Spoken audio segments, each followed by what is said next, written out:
మా నుంచి తప్పించుకోవటం అంత సులభం కాదు. నేను పరిగెత్తి అలసిపోయాను. ఏం కావాలి? నీ ప్రాణం అక్కర్లేదు, నీ ఆస్తి అవసరం లేదు. ఏదో అవసరానికి 2000 అప్పటిలా చంపేపోతున్నాడు జీవాజీ. ఆయన అప్పు తీసుకున్న తప్పించుకుని తిరగాలి కానీ ఆపేసి మీకు అక్కడ పెట్టండి. కొత్త అప్పు ఇవ్వకూడదని. ఇదిగో వెంకీ, కావాలంటే నీకు ఇచ్చిన పాత బాకీ మర్చిపోతాను, నన్ను వదిలే. మీరు మమ్మల్ని వదలనా? మేము మిమ్మల్ని వదలలేమండి. మీ దగ్గర అప్పు తీసుకున్న నిజం మమ్మల్ని నీలా వెంటాడు. అందుకు నన్ను ఎంత ఆడుతున్నారా? నన్ను అంతగా అయిపోలేదు. ఉండి లేదంటే మొత్తం లేకుండా పోతారు. ఇప్పుడు మీకు ఇస్తే జరిగేది అదే. ఇస్తే ఇవ్వండి, లేకపోతే మానేయండి, అంతేగాని శుక్రవారం పూట అశుభ మాటలు మాత్రం ఆడకండి. శుక్రవారం లేదు, శనివారం లేదు, అసలు వడ్డీ వ్యాపారం చేయడం లేదా? జీవాజీ, డిస్కషన్స్ అనవసరం. ఇప్పటికి 18,000 ఇచ్చారు, ఇంకో 2,000 ఇస్తే 20,000 రౌండ్ ఫిగర్ అవుతుంది. 2 రోజులు తిరిగి ఇచ్చేస్తాం. వీళ్ళకి ఇప్పుడు దాకా ఇచ్చింది 14,000 కదా, 18,000 అంటాడేమిటి పెచ్చనాయాలు? పడ్డాడు కక్కుర్తాడు. సంగతి వరకు తెలుసు. అసలేనయ్యా, ఇదే నేను మీకు ఇచ్చే ఆఖరి అప్పు. మీరిచ్చిన ప్రతిసారి ఇలాగే అంటారు. ఇతనే వచ్చిందని తగలేయకుండా ఊరికే వచ్చింది ఏంటి? అబ్బాయి ఏం లేదండి. జాగ్రత్తగా ఉపయోగించి పైకి రావాలయ్యా. సరే, ఈ 2,000తో 20,000 సంపాదిస్తారు. అదే కూర్చొని ఆలోచిస్తాం. ఆ జీవగాడు ఎప్పటికైనా జీవితంలో పైకి రావాలంటాడు. రోజు ఇంత పైకి వస్తాం తెల్లడికి. రే, మనం దొరికిన వాళ్ళ దగ్గర అప్పు చేసి తాగెత్తనం. ఇలా ఎన్నాళ్ళు పిచ్చే వాళ్ళు ఉన్నన్నాళ్ళు తెలిసిన వాళ్ళందరూ అయిపోయారు, ఇంకెవరు మిగిలారా? అందుకే నేను ఎప్పుడూ అంటూ ఉంటాను, సర్కిల్ బెంచ్ మని ఒక రెండో పెంచుకుందామన్నా ఎవడు కోఆపరేట్ చేయట్లేదా? మనం చూస్తేనే జంప్ అక్కడ. అరే వడ్డీ ఎంతైనా పర్వాలేదు, అప్పు ఏంట్రా అంటే ఒకరి ముందు రాడే. ముందుకు వస్తే వాళ్ళు వెనక్కి వెళ్తారని భయం. భయం భయం భయం, ఎక్కడ చూసినా భయం. ఎన్నాళ్ళు భయం? మనల్ని చూస్తే మనకే పరమ అసహాయం చేస్తుంది. మనకే కాదు, ఊళ్ళో వాళ్ళందరికీ కూడా అదే ఫీలింగ్. అందరూ డిగ్రీ 3 సంవత్సరాలు చదివి పాస్ అయితే మనం 6 సంవత్సరాలు చదివి పాస్ అయ్యాం. మరి ఉద్యోగం ఎవడి? ఉద్యోగాలు ఇవ్వక, అప్పులు ఇవ్వక, తాగేది ఎలాగా, బతికేది ఎలాగా? అరే మనం మాత్రం మనుషులం కాదా? మనకి కోరికలు ఉండవా? ఇప్పుడు మనం ఆలోచించాల్సింది అది కాదు, రేపటికి ఎవరిని చంపాలి. కాలనీలో ఎవరు సార్?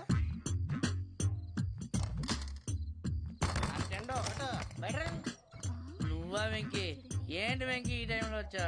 నీతో మాడే పని ఉంది, దా చెప్తా. ఏ బాగా నిద్రొస్తుందా? సరిగానే రే, నువ్వు మమ్మల్ని చూసే తలిపేసావా? మామూలుగానే వేసాను. మామూలుగా వేసేవాడివి. మేము రావడానికి 1 నిమిషం ముందో, మేము వెళ్ళాక 1 నిమిషం తర్వాత వేయాలి కానీ బిలాల్ రాజా, నాకు నిద్ర వచ్చి పడుకుందామని తలుపేసుకున్నాను. అయినా నా ఇంటి తలుపులు నేను అడిగేసుకోవాలంటే తప్పు చేసిన కాక ఇంకా గేర్ సమాధానం చెప్తావా? మీ ఇంట్లో పెళ్లిడికి వచ్చిన ఆడపిల్లలు ఎదురున్నారు. ఇదిగో అమ్మాయిలు, మీతో ఎప్పుడైనా యథాశాలు వేసానా? విన్నారా? అడుగు తలుపులు వేసావు. అనవసరంగా గొడవ ఎందుకు ఇక్కడి నుంచి వెళ్ళండి. గొడవ? మీ ఇంటి మీద పడి ఎప్పుడైనా గొడవ చేశానా బిని గారు? లేదు బాబు. విన్నారా? చెప్పు, మమ్మల్ని చూసి తలుపులు ఎందుకు వేసుకున్నావు? అరే మాకు అప్పించిన వాళ్ళు కూడా మమ్మల్ని చూసి ఎప్పుడు తలుపులు వేసుకోలేదు. ఏం చేయాలి? మరి నువ్వు ఎందుకు వేసుకున్నావు? బాబు తప్పు అయిపోయింది, బుద్ధి తక్కువ వేసాను చాలా. అంటే మా మోకాల మీద తలుపులు వేసామని ఒప్పేసుకుంటున్నావు? ఒప్పుకుంటున్నాను. సరే ఇప్పుడు చెప్పు, మా మొఖాల మీద తలుపులు వేసేంత తప్పు మేము ఏం చేసామరా? తప్పైపోయిందని అంటున్నారు కదా, వదిలేయండి బాబు. అదే తప్పు మేము చేసి మమ్మల్ని వదిలేయమంటే మీరు వదిలేస్తారా బిని గారు? తప్పని ఒప్పుకుంటున్నాడు కదా అయ్యా. ఇప్పుడు టైం 11 అయింది, వెళ్ళి పడుకోండి. 11 అయిందా? కొమ్ము ఉంచాడు కదా. నాకు సంబంధం ఏంటి? ఉంది, సంబంధం ఉంది. 11 గంటలకి నా క్లోజ్ ఫ్రెండ్ ఢిల్లీ వెళ్తున్నాడు. 5,000 అప్పిస్తానని ఎయిర్పోర్ట్ రమ్మని చెప్పాడు. నీ గొడవలో పడి ఆ సంగతే మర్చిపోయాను. ఇప్పుడు నాకు జరిగిన నష్టానికి భర్తీ ఎవరు చేస్తారు? మీరా మీరా మీరా? ఎవడు పడితే ఎందుకు చేస్తాడా భర్తీ? భలే వాడి నువ్వు. తప్పు ఎవడు చేసినా వాడు చేస్తాడు. దానికి కారణం ఈ 10 మనిషే కదా. వాడే చేస్తాడు.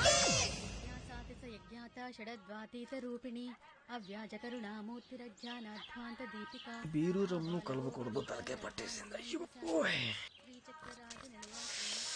ఏంటే చదువుకుంటున్నావా? చదువుకో చదువుకో. దేనైనా వెనక్కి తీసుకురావాలం గానీ పోయిన కాలం వెనక్కి తీసుకురావడం ఎవడి వల్ల కాదు. టైం విలువ గురించి నువ్వు మాట్లాడడం. నువ్వు ఎలా పోతే నాకెందుకులే. ఏమ్మా నీ పూజ అయిందా? తలకే పట్టేసింది, కాస్త మజ్జిగుంటే ఇవే. మా నాయనే అందరూ పొద్దున్నే లేచి టీలు కాఫీలు అడుగుతుంటే నువ్వు మాత్రం మజ్జిగ అడుగుతున్నావురా. కాఫీలు టీలు తాగే స్టేజ్ వాడు ఎప్పుడో దాటిపోయాడు. రాత్రి తాగింది దిగాలంటే మజ్జిగే తాగాలి. నువ్వు తల దించుకోవడం ఎందుకురా? నీలాంటి యదవనగానందుకు నేనే దించుకోవాలి తల. రాత్రి సుబ్బారావు గారి ఇంటి మీద గొడవకెళ్ళేవంటగా. అలా చెప్పాడు మీకు? ఏ మళ్ళీ గొడవ కెడతావా? నీ దెబ్బకు భయపడి రాత్రి తలుపులు తీసి పడుకున్నారంట. తెల్లారగా టైంట్లో దొంగలు పడ్డారు. ఆడింట్లో ఉందిలేండి, పట్టుకుపోవడానికి అక్కడ కూతురు తప్ప. ఎన్నాళ్ళు ఇలా బేవర్స్గా తిరుగుతావురా? ఇన్నాళ్ళని ఏం ఫిక్స్ అవ్వలేదండి. చిచి నాన్న, అమ్మా, కంబైన్ స్టైల్స్ కి ఫ్రెండ్స్ ఇంటికి పిలుద్దాం అంటే వీడికి భయపడి ఎవరు రావడం లేదు. నేనే చేశానే? వాళ్ళ వంక అదోలా చూస్తున్నావంట. గొప్ప ఫిగర్లని అదోలా చూస్తాను, ఏదో మోహాలు వేసుకుని. చదిగా ఆ గొంతు ఆ వాలకం చూడలేకపోతున్నాను రా బాబు. చిన్నప్పుడు వచ్చి నా అలాగే ఉన్నావు, తెగ ముడిచిపోయారు. ఇప్పుడు నచ్చట్లేదు నాన్నగారు మీకు? నేను యదవలతో డిస్కస్ చేయను. నేను చేస్తాను. మీరు చెప్పదలుచుకుంది ఏమిటో చెప్పండి. ఇంకా చెప్పేదే ఉంది. నువ్వు ఇలా గాలికి తిరుగుతుంటే నేను తిండి పెట్టలేను. నాన్నగారు ఇప్పుడు శుక్ర మహాదశి 4వ పాదంలో ఉంది. నేను ఇప్పుడు ఏం చేసినా కలిసి రాదు. శనిగారు సెంటర్ లో కాసేసి నన్నే చూస్తాడంట. వాడు అలా సైడ్ అయిపోయి నేను ఏదో ఒకటి అవుతాను కదా, మీరు కంగారు పడకండి. ఇవన్నీ ఆ జగదాంబ చౌదరి గారు చెప్పాడా? వా జేసీ గారిని గాడు గిడు అనకండి బాబు, మీకే మంచిది కాదు. అబ్బా ఊరుకోండి, ఎవరి నమ్మకాలు వాళ్ళవి. ఎరా ఇంతకీ ఆ శనిగాడు సైడ్ కి ఎప్పుడు వెళ్తాడంట? నేను పోయా. గురువు సెంటర్ లోకి రావాలమ్మా. మరి ఆ గురువు సెంటర్ లోకి ఎప్పుడు వస్తాడంటావు? అవన్నీ మనకి తెలుస్తాయి అంటే జేసీ గారు తెలుస్తాయి. నాన్నగారు ఒక 1000 రూపాయలు ఇవ్వండి, దక్షిణ నుంచి అన్ని అడిగేసి వస్తాను. ఎదిగిన కూతురు గుండెల మీద కుంపటైతే నీలాంటి బేవార్స్ కొడుకు క్లైమోర్ మైన్స్ లాంటి వాడు చీదరిదుడా. ఆ జేసీ గారు పోయాక వీడు నేను అమ్మ నువ్వే ఫీల్ ఓకే. ఆయన కావాలని అంటున్న మాటలు కాదు, ఆయన దేవుడు. కానీ ఆ శనిగాడు ఆడి కాన్సన్ట్రేషన్ అంతా నా మీదే పెట్టేశాడు. మరి ఇప్పుడు ఎలాగరా నాన్న? ఆ పని మీద డబ్బులు అడుగుతుంటే నిసుక్కుంటున్నాడు. పోనీ నువ్వేనా ఇవే? నా దగ్గర కూడా లేవురా. తెలుగు భాషలో నాకు నచ్చని ఒకే ఒక్క పదం లేదు.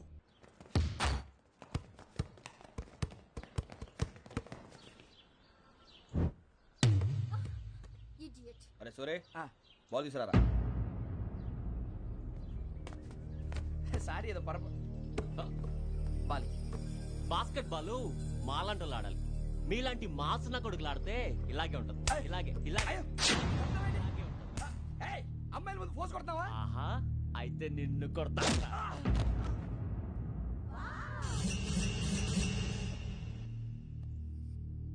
వాడు అమ్మాయిలు ఉన్నారని చూడరా ఎరా రెచ్చిపోతున్నాడు. బాస్కెట్ బాల్ మీ వాడి ఆట కానీ మీలాంటి మాసోళ్ళు ఆడే ఆట కాదు అంటున్నాడు రా. రే ఇంత ముందు 2-3 సార్లు కూడా ప్రతి విషయంలో జోక్యం చేసుకుని మనల్ని కొడుతున్నాడు రా. వాడిని ఏదో ఒకటి చేయాలరా, వాడిని వదలొద్దు.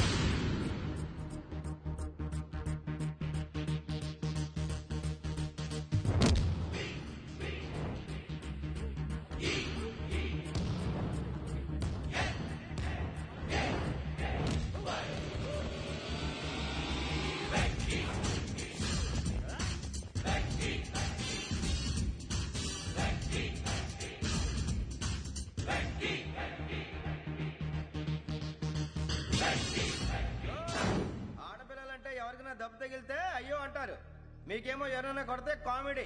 కొట్టినోళ్ళు మీ దృష్టిలో హీరోలు. ఇప్పుడు నేను పచ్చడి పచ్చడిని కొడేస్తాను, నేను హీరోని అయిపోతానా? అయిపోతానా? ఏంట్రా రెచ్చిపోతున్నావు? మాకు ఛాన్స్ ఇవ్వా? అసలు వచ్చిందే నీకోసం. మా ఓటు బ్యాక్గ్రౌండ్ తెలియక ఆడమే చేసావు. ఇప్పుడు నీకు అప్పుడు అయిపోతున్నా రే. వాడి బ్యాక్గ్రౌండ్ సరే, అసలు నీ బ్యాక్గ్రౌండ్ ఏంట్రా? నాకు సెపరేట్ బ్యాక్గ్రౌండ్ అంటూ ఏం లేదురా. నేను ఎక్కడ నిలబడితే అదే నా గ్రౌండ్. అంత పుడింగువా? తెల్దా?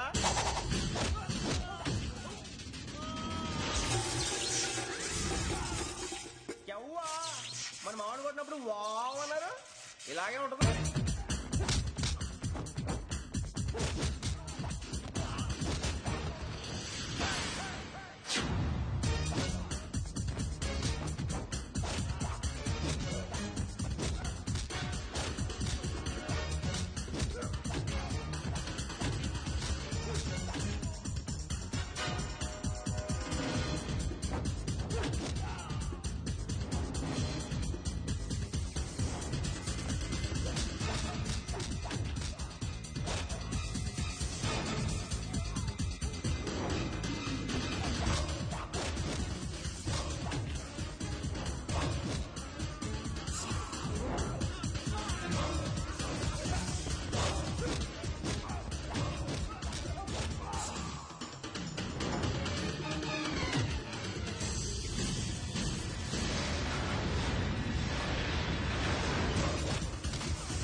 సూర్యబాబు,